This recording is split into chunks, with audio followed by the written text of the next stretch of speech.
They give it away that Barrett's old best friend. They give it away that Barrett's old best friend. They give it away, give it away, give it away now. Give it away, give it away, give it away now. They give it away. They give it away. Square Enix gives it away.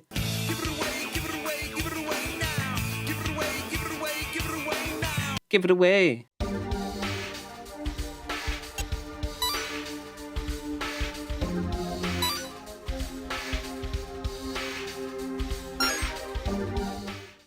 Final Fantasy VII Rebirth is such a roller coaster ride. You get on the ride and you automatically start that climb. You know, that climb right before the drop and the ride really starts. Well, chapters 1 through 6 is that climb. Everything is going fantastic. Each chapter is building off the previous. The Greenlands was an excellent start in the experience of the open world.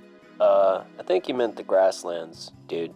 The mental mines are a fun section to go through. The Junon area is superb, considering the open world keeps expanding. Traveling on the ship across the ocean was awesome. And Coastal del Sol was the cherry on top. Don't ask me to stand up right now. This game was trucking along on the conveyor belt and just getting better and better until we reached chapter 7. Everything leading up to this moment was pretty much exactly as the original, with very few changes or additions. Barrett's arc for chapter 7 is slightly changed, unfortunately not changed for the better. Chapters 7 and 8 cover Barrett's arc, and in the original they did a much greater job at making sure Barrett is acting bizarre, a little strange, and uncontrollable. This was the first hit in the story for me, the first time in Rebirth where I thought the original did it better. In the original, there was a man with a gun for an arm killing people at the Gold Saucer, and for us players, we immediately thought it was Barrett. That Barrett may have lost his mind and done the unthinkable. Well, they don't even bother trying to trick the player into thinking that Barrett may have done this. They give it away that Barrett has an old best friend who has the same operation that he has. So not for one moment do we think Barrett is responsible, which does take away from what the original was able to succeed with.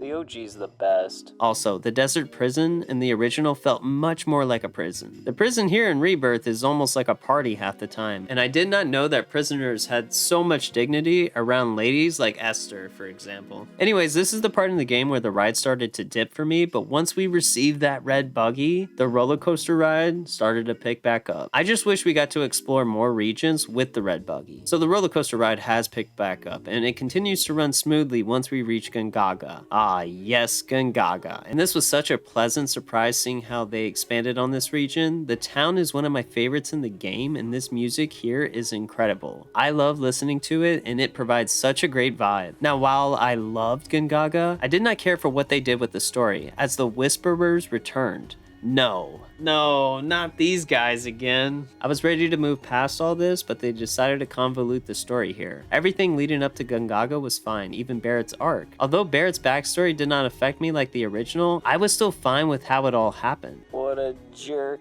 But Gungaga is completely different. And while a lot was changed or added, I wanted to talk about what happens with Tifa. Tifa falls into the live stream, and I swear Square Enix was about to pull the biggest twist ever. I thought Tifa was about to die here, but nope. She sees a few memories, dodges Sephiroth's blade, and returns back to the party.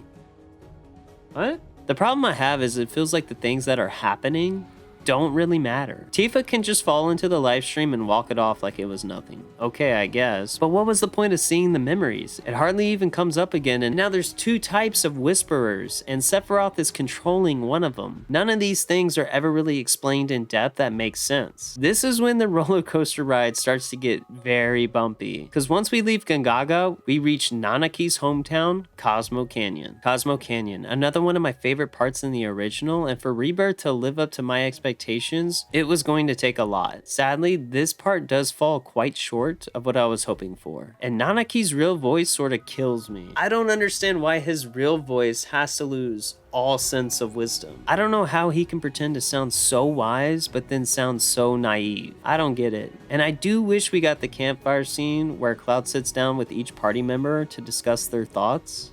This is the campfire scene, dude.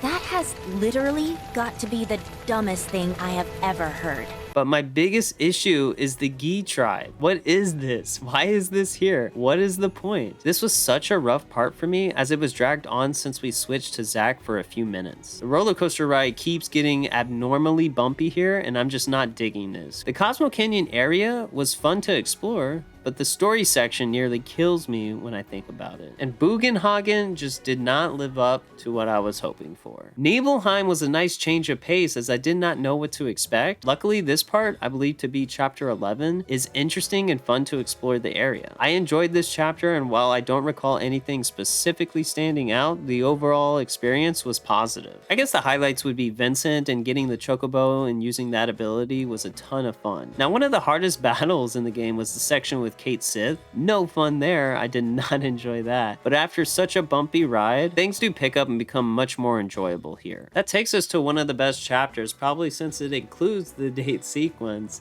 and that's chapter 12. Also, I believe this is the last chapter we have where we can explore the open world. So any side content you need to complete, you can complete here, which is nice. The date sequence is fantastic. My date was with Aerith in Rebirth, and I would be lying if I said I was satisfied with their date. They did not kiss, and I wanted a kiss. Oh my gosh, he's gonna do it.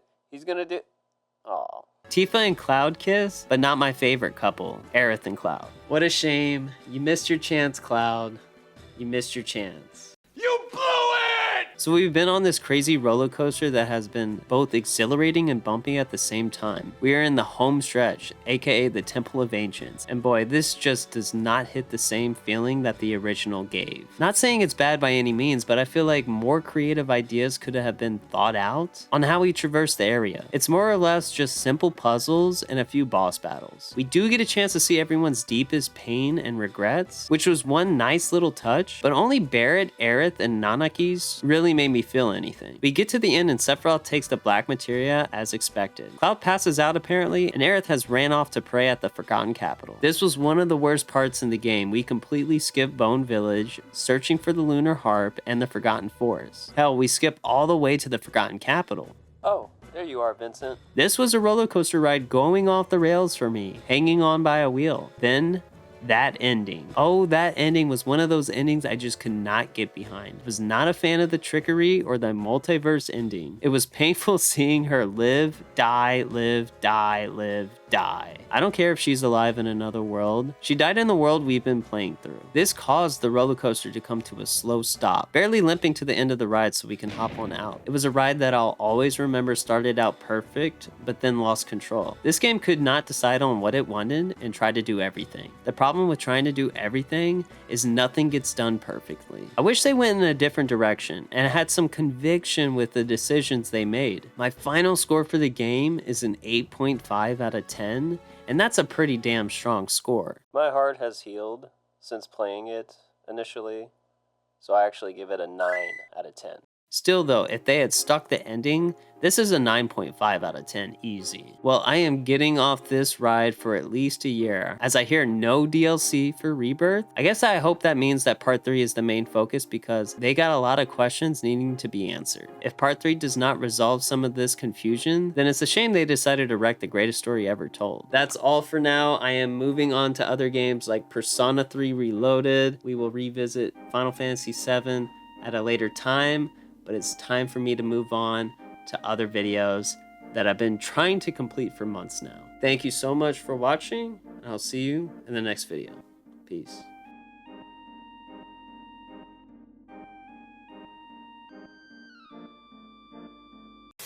They give it away that Barrett's old best friend. They give it away that Barrett's old best friend. They give it away, give it away, give it away now. Give it away, give it away, give it away now. They give it away. They give it away. Square Enix gives it away. Give it away, give it away, give it away now. Give it away, give it away, give it away now. Give it away.